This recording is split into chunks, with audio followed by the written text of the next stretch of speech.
in a brawl comp? No, not that it matters. In a way, if you consider like the professional comps that people have laid out, it's not super traditional, but it works actually really well, right? Ana keeps her distance. Brig can kind of defend her position. In some pro comps, obviously, they do actually use this thing. It is a very committed style of gameplay, meaning that the supports have to be highly focused on working and pushing forward to get any value, which makes it a little more difficult in some senses, and less whatever. Check skin, we'll do that in 2 seconds here. But it is actually a pretty good composition because Brig can play kind of forward, but has, you know, plays like at least one shield bash away from the Ana, so if Ana gets jumped, then you can deal with it. He also gets to play around the Reinhardt here. The composition is not too bad. Obviously, Brig isn't, I'll point out too, isn't good with Reinhardt, and there's a reason, because Brig actually has to play back a little bit too, and it feels like you have to play with Reinhardt, and yeah. And Ana is definitely a good pick against Reinhardt, or sorry, against Mauga Roadhog. Yeah, they a very, very, very good pick against him. We'll see how this turns out, though. We'll do a quick skin check, I guess. We gotta take a peek at this. I don't know the name of this skin, but it's not a bad one. I like it. I don't know how I feel about the purple hair and the horns, but it is the goats. Oh, it's the goat skin. It is the goats. Oh yeah, duh, the horns. It is the goat skin. Absolutely gorgeous, just covered in goats.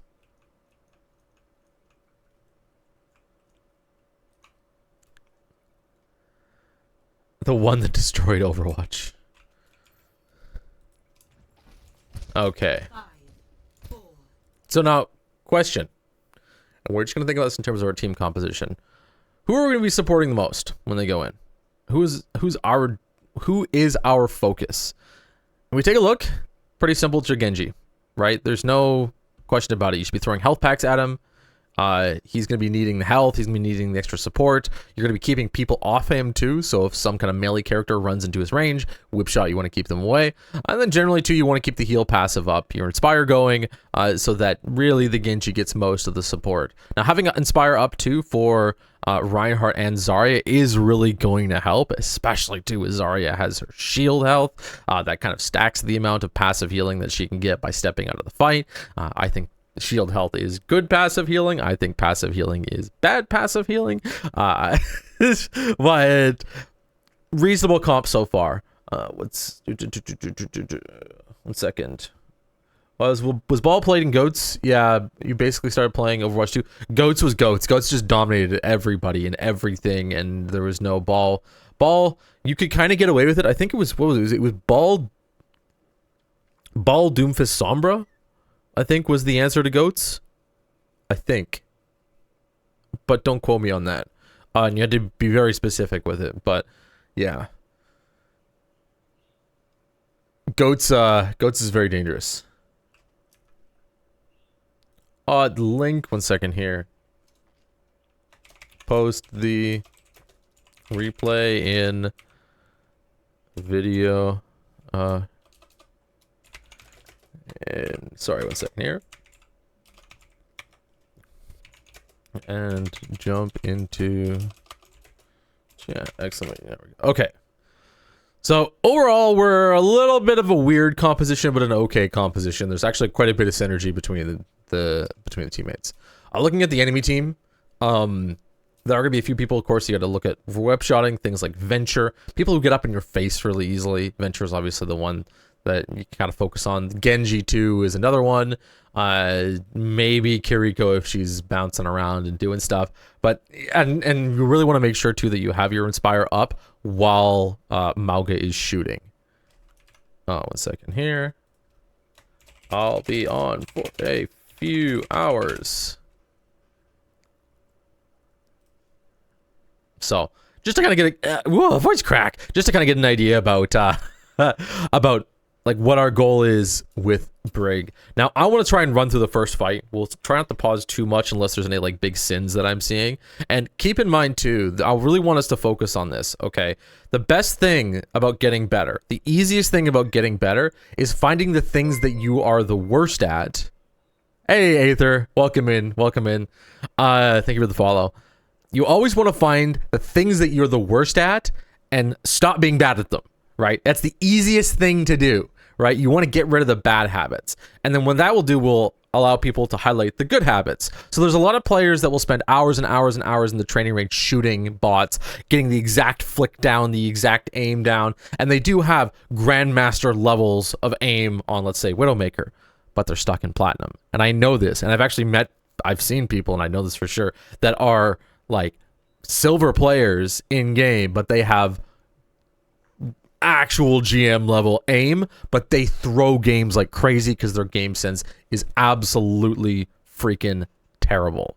Okay, so you have to take the things that you're really, really bad at, get rid of those things. That will start to highlight all the stuff that you're good at.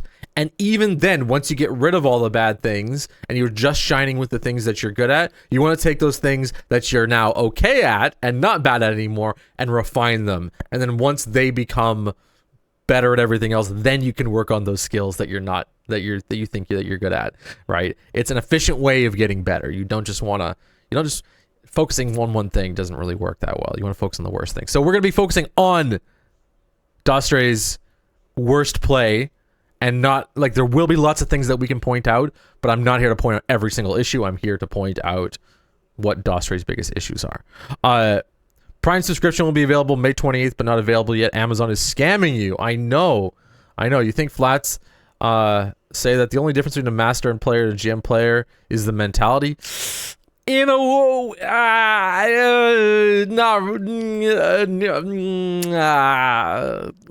don't think so. I think in the circles that he's with, that is true. In the circles that he plays around, that is true. But if you were to sample from the average population of players, then it would be a little bit different. But just my opinion there. All right, let's take a look and see what Dostre does. Let's watch some games.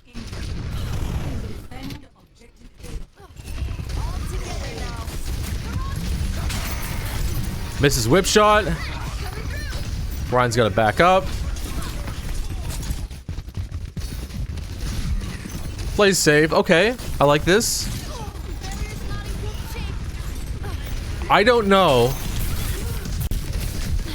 I will pause there for a second and point out that it is more important. He says Masters player tilted faster, possibly talks about high Masters. Okay. I'm not going to rant about this too much, but there's a difference between in the moment being capable and being capable over the grand scheme of multiple games. So the difference, you could say, is mentality, but what he means is the reason why they're stuck in Masters is if they're grinding, and they hit Masters, the reason why they're not grinding, or the reason why they're failing is because of their mentality in the grind, right? But if I was to put them up against each other in a 1v1, you know, the mentality is a part of it, but I think capability is a huge thing when it comes down to the individual fights. But I'll give him that over time, yes, if you're trying to get into GM or whatever, that's just a mindset thing. Your whip shot accuracy is dog shit. Remember now, you'll see in your defense. Okay. What gets me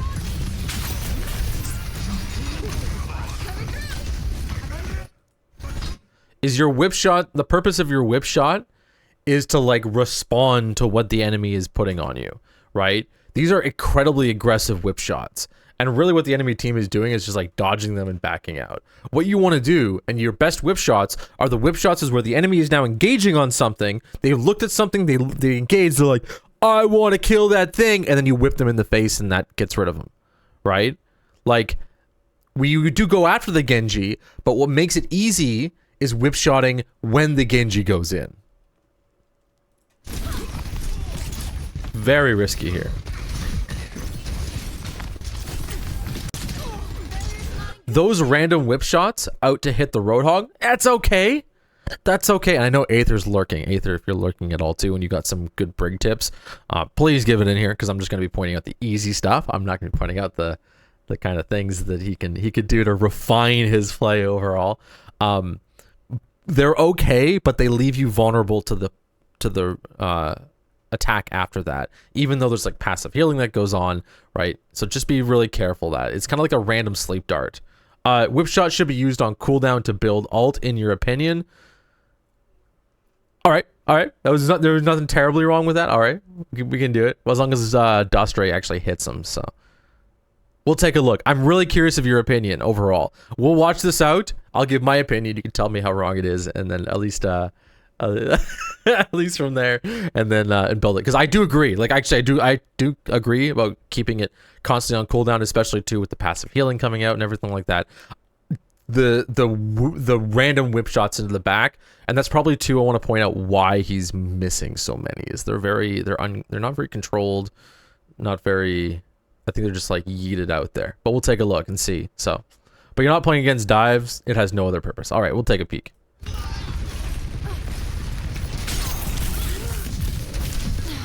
I'm just worried about the Genji being put into the back line like that.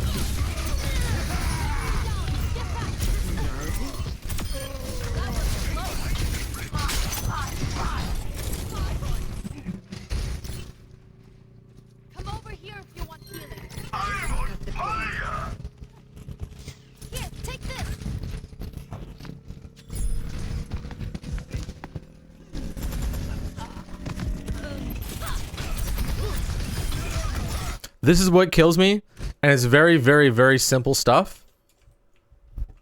This is so simple. Genji's gonna poke before he commits, keep Inspire up so he doesn't poke the backline down in the first place. Yeah, that's what I wanted to show here. Okay, especially with your whip shot, area control is really important. So when you get a spot like this, when you get a point like this, right, you need to keep your eye up for any engages that come through these types of points. If I was Lucio, the same thing would be set up. Yes, there's somebody in the back, and yes, you can contribute to killing that person. That's okay. But the fact that you completely abandon any potential space that you could be holding here is a little bit scary, because we do see, we'll just play it through.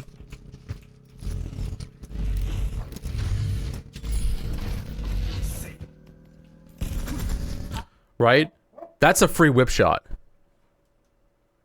Like, and you should be expecting that somebody comes up there.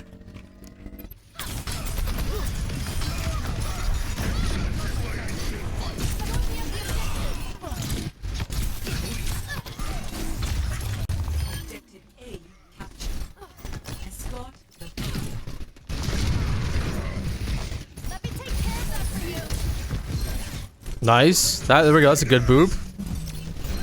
And then you guys have a lot of momentum here in free space. You wasted your whip shot there. No necessity to use it on Zen, exactly. Especially too when there's a guaranteed kill for your team. I know it's a lot from playing Lucio. You don't want to boop somebody and make it harder for your team to be able to kill them.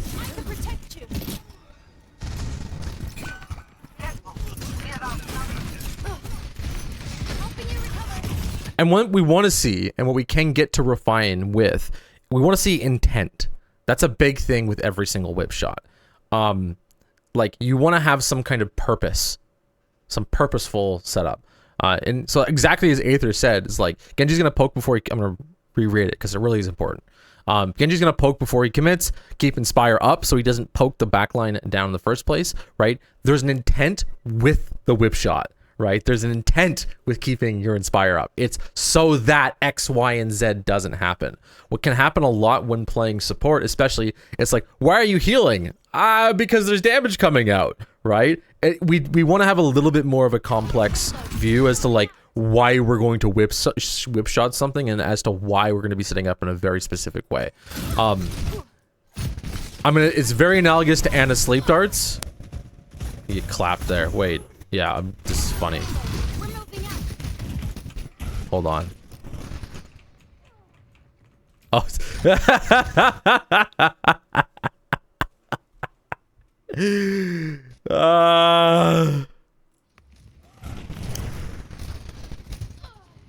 Remember what I said too on the Gibraltar one? Like, this is a play that you don't want to make if you're platinum. I'll accept it. My rank here, in a way, because like it can be countered really, really easily. But if you're a GM player and you can make a play like this and you can actually execute it cleanly, then it's so worth it.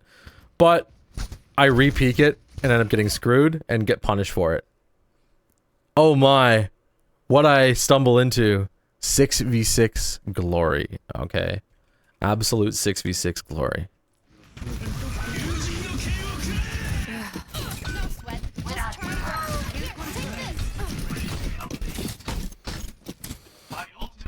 You disagree? If you want to improve, you have to sometimes make this type of play. I'm okay, so the reason why I'm saying that, Dostray, is I'm saying it for different tiers of players. And I want to be very careful, because what I would tell somebody who is diamond or masters is not the same thing that I would tell somebody who's like gold. And I think there's a lot of people, watching that are gold, and I know a lot of my community is gold, so I'm speaking to those people in a way. Like, I don't want a gold player doing these types of flanks. I don't want them doing these types of flanks ever. Okay? But if we're talking about somebody who's in diamond, trying to push their way into masters and trying to push their way into GM, I think these things become more and more important. And you'll see, even though sometimes the really high elo players are kind of memeing in our games, that's where you will see, you know, well, like I say, Aether's here, you'll see XD do it a lot. They go on these like funky little flanks because you can eke like tiny little bits of advantage from it. And it's a little bit more of a solo queue thing too, where the teams are more disorganized and you're abusing the disorganization of the team. Let's say you were playing some kind of competition of some sort, I would be a lot more cautious about it too. So, yeah. Doster says Diamond is the rank that you start to get more cocky, probably. Yeah, as far as I'm aware, as far as what I've seen, yeah. Like, I can get to Diamond and play really safe, and I play safe and strong, and that's no problem. Diamond's super easy to get to, as long as every single play I make is very particular. But seems like to push out of that, and I've seen this from a lot of people, you got to start making plays. You can't just be a part of the play, you have to be, like, the playmaker, so.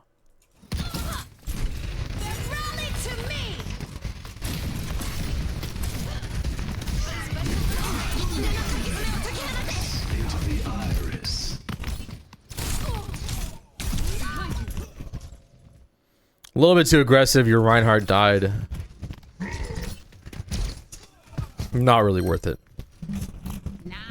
Early rally, yeah, early rally, definitely.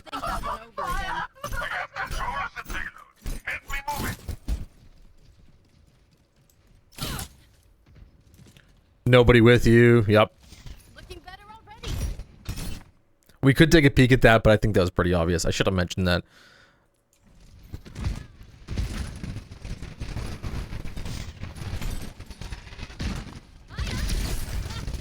Also, you know, I would say too, when you're pushing out and your Reinhardt's in trouble, I think you could have whip shot the enemy team there to push them back rather than up in his face. Wait a minute, wait a minute, wait a minute.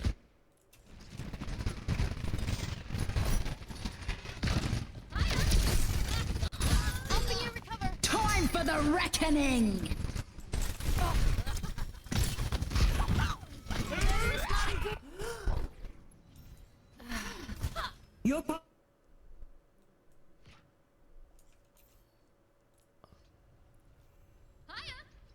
I think I'm starting to see, yes, bash away. I think I'm starting to see a trend with Dostray's play, right? And it's not even the bubble, dude. This is where I'm starting to see, what are the things that you don't do that's really easy for you to start doing, okay? And a lot of that is like zoning and keeping space. So you whip shot in, I don't really get much value from that whip shot, whatever, it's totally fine, right? Like, and then Queen starts to jump in at you. Let's slow it down a little bit. Okay, you have 1 second on whip shot. As soon as that sucker comes up,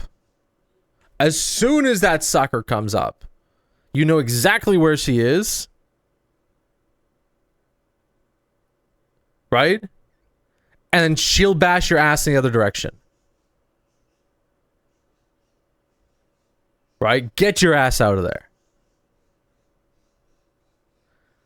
There's always going to be a cycle of cooldowns that you can do to maximize your survivability. Right?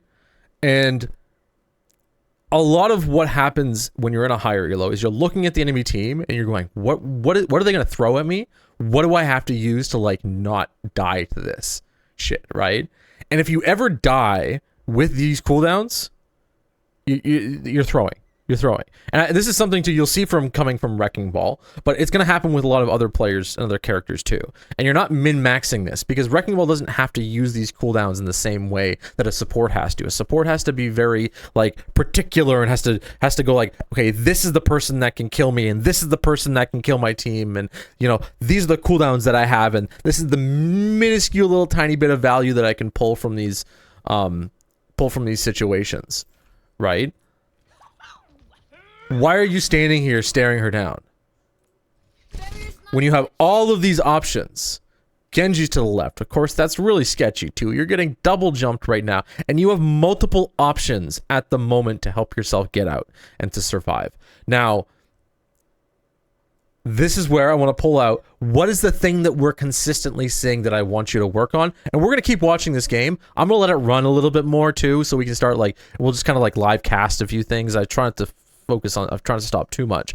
But I'm not seeing like a min-max of survivability for cooldowns in the back, right? I'm not seeing you hyper focus on ensuring that the space around you is as controlled as it needs to be. Because a Wrecking Ball can go through a group of people and find a new space right away.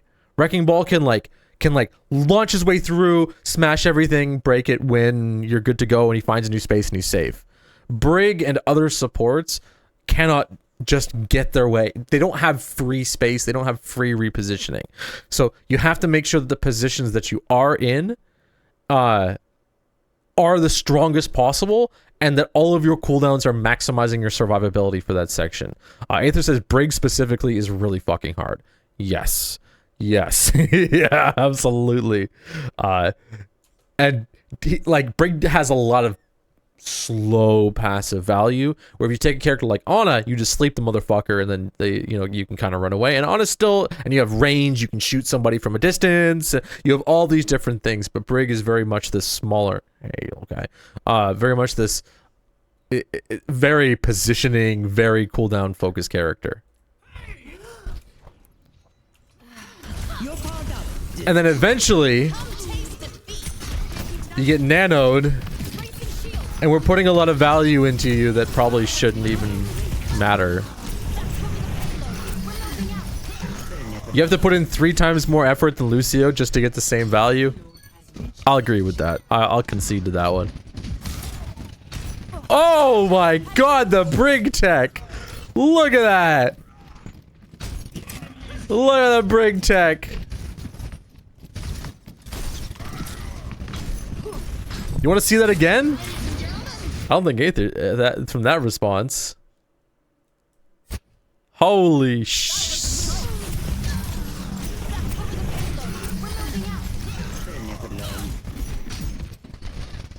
This right here, ladies and gentlemen, is a Wrecking Ball player. This is a Wrecking Ball player right here, ladies and gentlemen.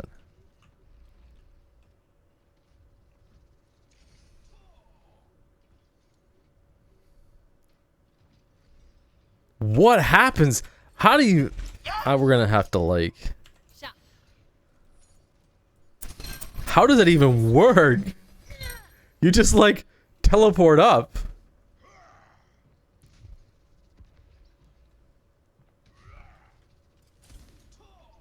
Shield bash, and then you do like a double dash.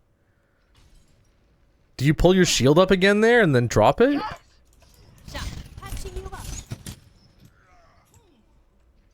This is insane. Anyways. No, not double, it just does it. The terrain just does weird movement. You assume they hit the pipes and got wacky collisions, so they get updrafted. It looks like it. Yeah, that's the pipe in the wall. That's the little section. He hits it and it kind of bounces them straight up.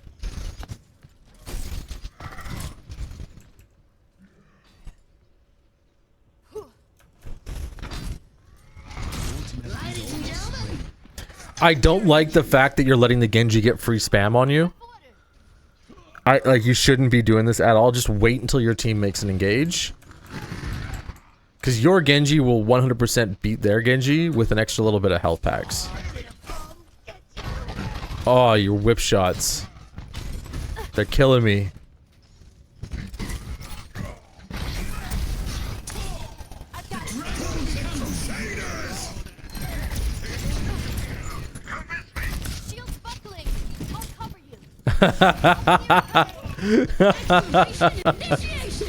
I did my best.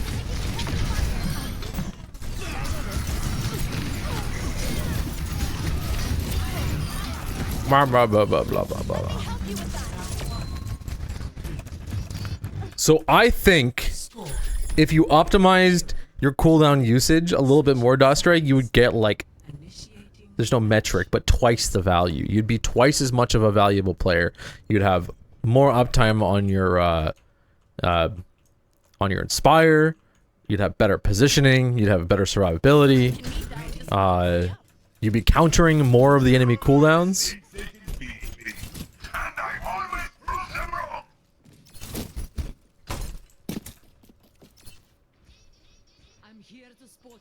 I don't know about the end of team fight at Kings Row. Always feels like twice the time the other fights. Yeah. Yeah, it's it's a really good point. I like it. The fights there are always so much fun. You'll hit your first wave within a minute. Use the Wrecking Ball third person tech. I like it.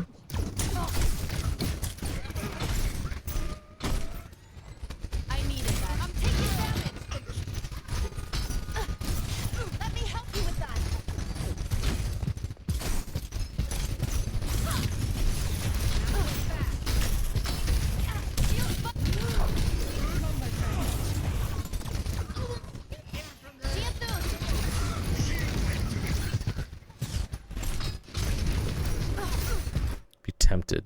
I can see you're tempted to hit her.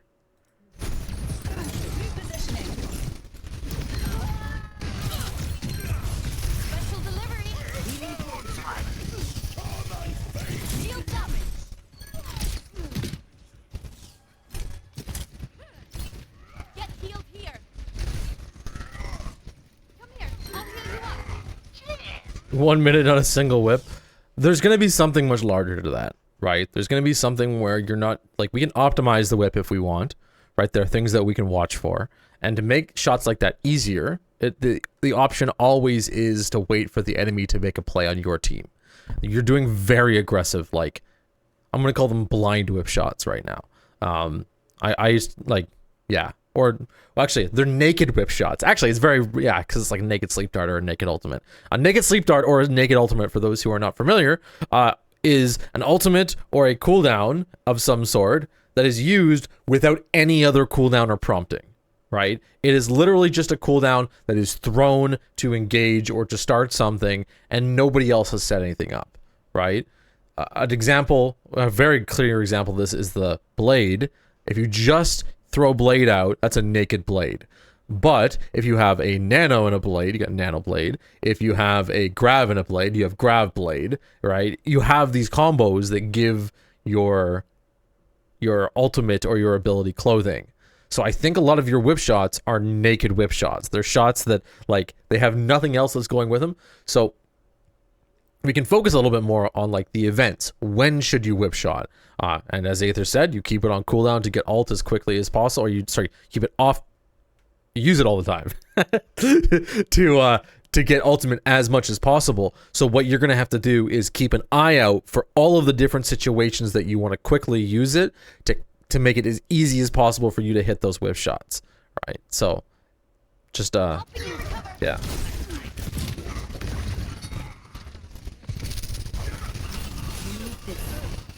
You gotta go now. Have a great one. Thank you for coming by. Exclamation to our Discord if you want to join our Discord. We do community games. We also have a developer Discord, 6v6.info. You can check that one out. And Dostray gets absolutely clapped. So, not going to give you too much of a hard time here either. But you do have one job as support.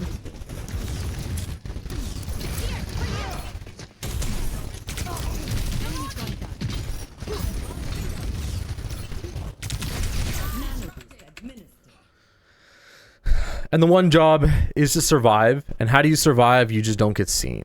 Okay, there's a big problem people have with stepping out. It's tank brain. You want to get a whip shot out. You want to get a whip shot out. You want to get your activity out. You want to do it, and you're willing to sacrifice your life to do it. Not worth it.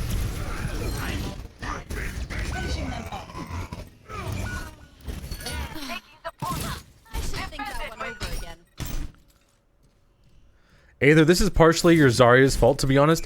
She's playing way too passive. Yes. Yes. We can take a look at some point in time as the, because I don't think that the tanks are getting the value they should be getting. And I've said this over and over and over again. Hey, thank you so much for the follow. Django Shimada, welcome in, thank you so much. I don't think that you're getting, like, or that most teams are getting the maximum value they can from their tank compositions at the moment. But Dustra is right too. He's got to adapt. I hate that. You can whip shot that, brah.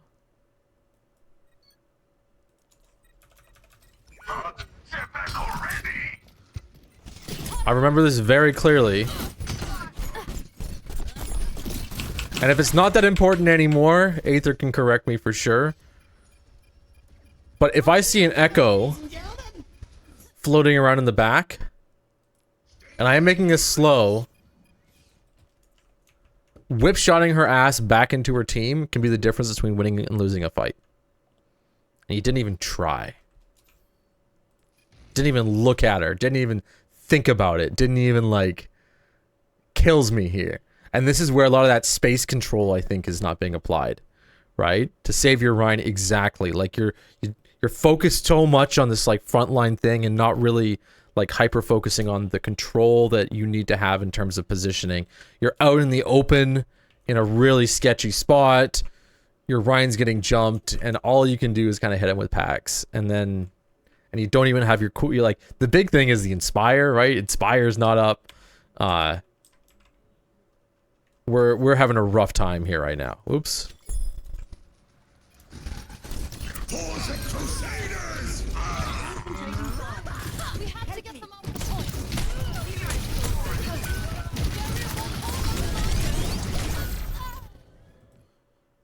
And yeah, okay. Now,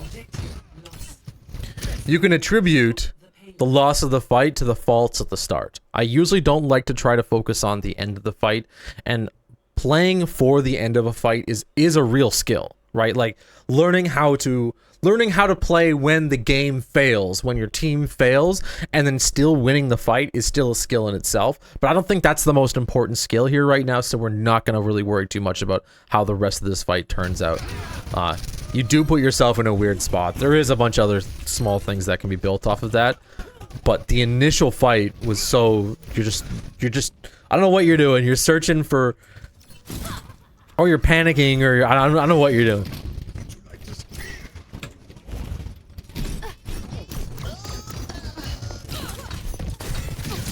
I would be trying to whip shot that motherfucking Echo. Maybe not there, but just to keep your team's space.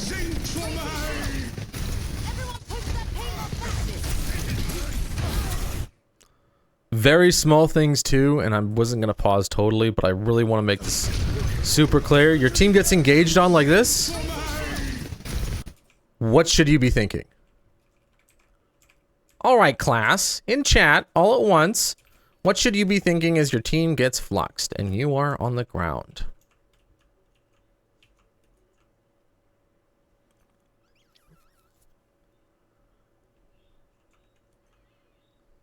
No hands?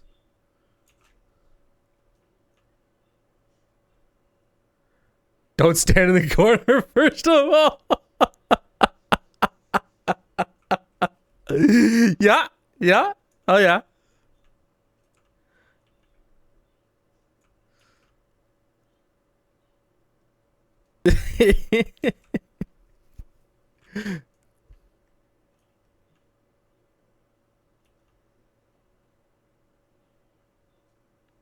It would be getting out and getting as much healing as possible on your team. Right? Not to stare at them and go, oh, that happened.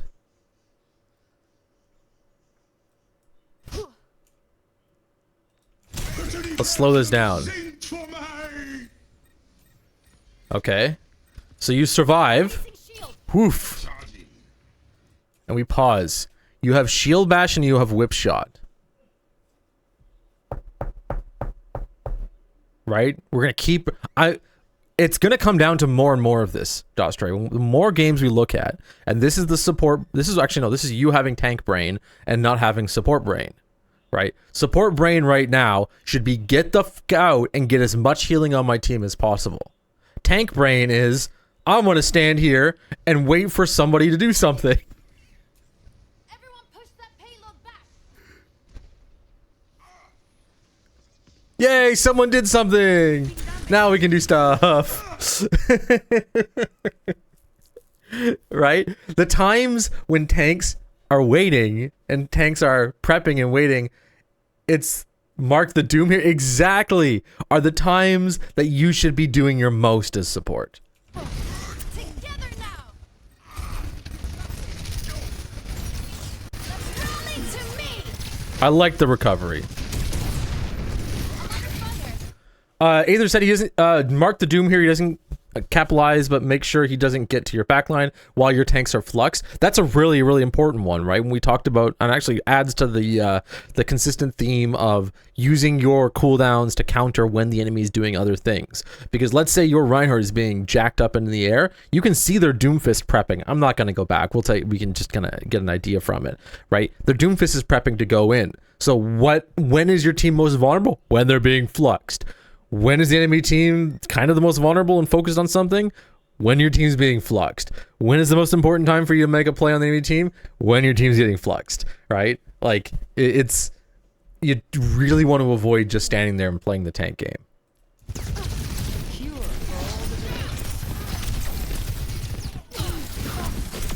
When am I getting Dostray Tracer play too? I want to review that. Adaptive circuit engaged. Reinhardt. I don't... Oh, man. Stop the Tracer thing. I'm telling you, it'd be a good Tracer. Anyways. I'm seeing a lot of this too. I'm going to pause it just for a second. Maybe we should have a counter, right? Where it's like, team gets in trouble, but Dostray misses a whiff shot.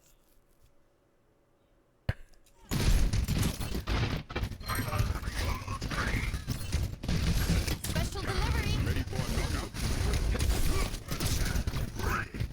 When your team gets punched like that, hit the fucking whip shot. You know exactly where the Doomfist is. You know exactly where he is when he punches your team. It's in the direction that your team came from. So just throw it.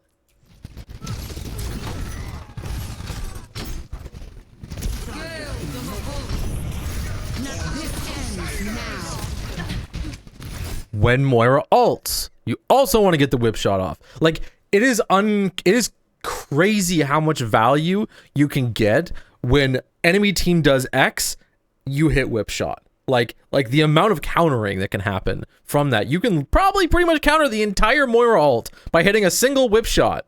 Like, almost. It's that crazy. We're outnumbered. Stop that payload. And then we're stuck staggering. That's... I'm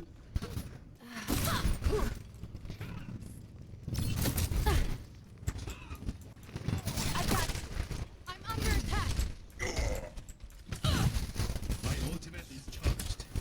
I also really don't like shield bashing into the fight like that. I'm just going to note on that for 1 second. I don't think it's a productive thing. Just walk up to the fight, and then you have your shield bash to deal with things. I've seen it a few times happen in this game. It's not too terrible, but it is something that you can take out of like your combat vocabulary, right? Like, just try to... Unless you need to be at the front line at that time, it's not really worth using your cooldown like that. Cover each other. Maybe earlier. I'd maybe use it earlier, but when you're like almost at the fight, you can see the enemy, you don't want to use your survivability cooldowns, even if they're really, really short. You want to like get max value from them for some reason. You want to do something.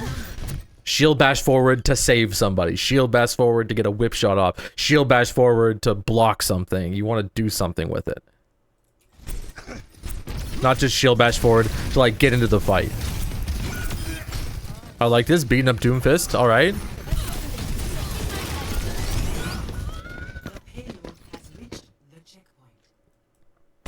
What happened there?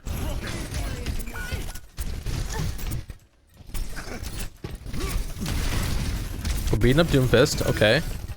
Mercy comes flying in. You're going for a health pack. Alright, I see that. Mercy starts the res. Shield bash. She didn't get the res. Okay, I don't know why I thought she got the res there. That's totally fine. The res, cancel was your first mindful whip in the entire match. It was. It really was. It's like the first whip that actually kind of got value and attempted to counter something, right? I like that. Like this, that's the type of whip I need to see from, like, even though he just walks back up, you're getting Inspire off early, you start building ult charge early. Yes! Oh my god, what just happened, Dostre?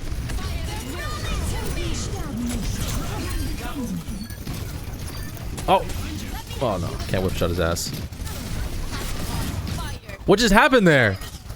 We just got like a whole bunch of useful whip shots off at once. And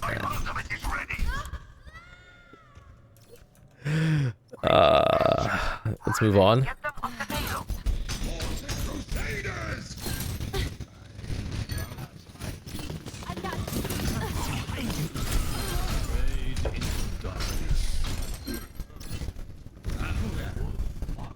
Hey Jag, another rollout.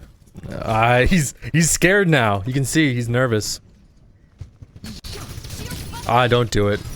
Not worth it. Not worth it. Not worth it. You showed off once. It's fine. Why are you whip-shotting Yenko now? Did you just, like, suddenly have, like, a eureka moment in your brain when you're playing? You're like, oh, maybe I should actually add some value to the team. That might be worth it, guys. Maybe my team does need, like... Rollout's always worth it. Adaptive circuits engaged. Reinhardt.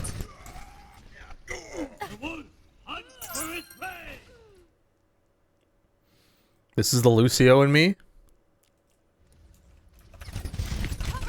I think you can do it. I'm a little frustrated that you didn't do it. Our Reinhardt gets copied. As soon as you hear that charge, you start whip-shotting. Why? Because you're going to push him around the corner, he's going to hit the corner instead.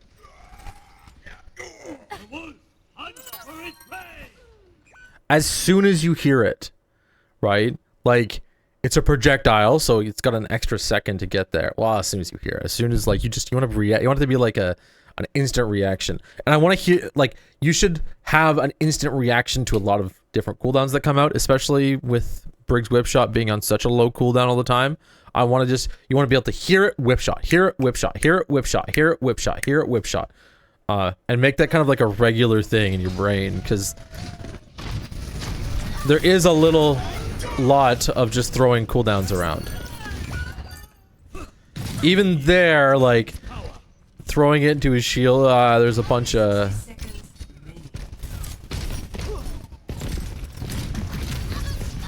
Oh, he goes down. It's not worth it. You know what's going on here. That's not... You know, you just died for no reason.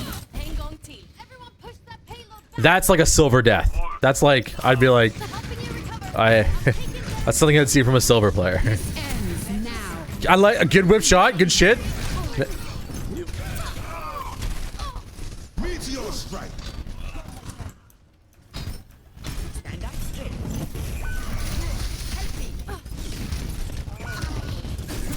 I think it's more important there that when Doomfist you hear the that you turn around and you whip shot him.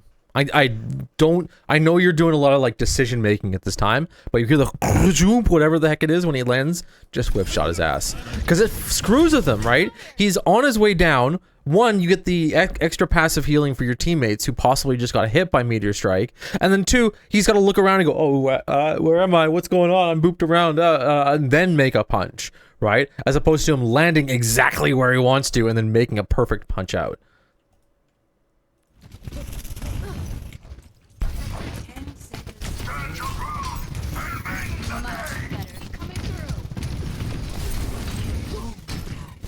I'm okay with this hold. Helden sterben nicht.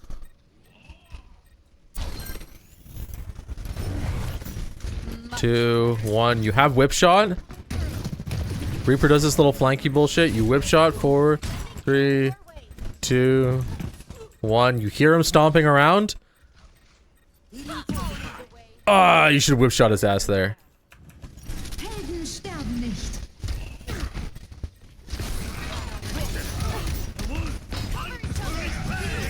Now, we've been bugging you a lot about the whip shot too. You've got no value out of your bash. Ever. Nothing that you've done has would have ever been less valuable by not bashing. Yes. Yes. Just in chat. Yes. Yes. Yes. Yeah. Yes. Sorry, Dostrike. I don't need a response. Just so you know, you don't need to type it. I feel like, Dostrike, did you answer these questions? Come on. Why you respond? What the heck? No, we can pull way more value from shield bash. Way more value. And even from your shield. I'm not even seeing that much value being pulled from your shield. Right? When have we blocked like damage that was going to kill us? When did we block damage that was going to kill our teammates? Right? When did we I don't know. When did we stop a major cooldown from getting to a certain, like, we can do a lot more with it. But it's going to involve thinking about what those moments are. And like pre-thinking about what those moments are.